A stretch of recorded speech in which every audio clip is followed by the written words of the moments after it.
tieši tas, ka tā ir tik ārkārtīgi simboliska ēka, man liekas, arī pēc savas arhitektūras un tomēr pēc tā uzstādījuma un satura, tomēr stikla kalns un tam līdzīgi. Tas, man liekas, pat ir ļoti labi, jo es nezinu, vai simbolisms arhitektūrā var pastāvēt, bet man liekas, mums ir vajadzīga kaut kāda tāda liela satura ēka. Nacionālās bibliotēkas Spāru svētki. Šis muzejs arī ir pelnījis to, ka ir šī īsta muzeja organizācija, kur mēs sākot ar garderobi, sākot ar kasēm, saprotam, ka mēs esam kārtīgā kultūras iestādē. Mākslas muzeja Rīgas birža atklāšana.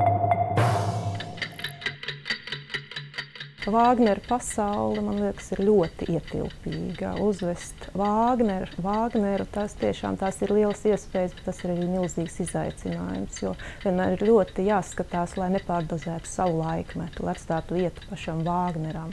Rihards Vāgners, Dievu mīkreislis Nacionālajā operā.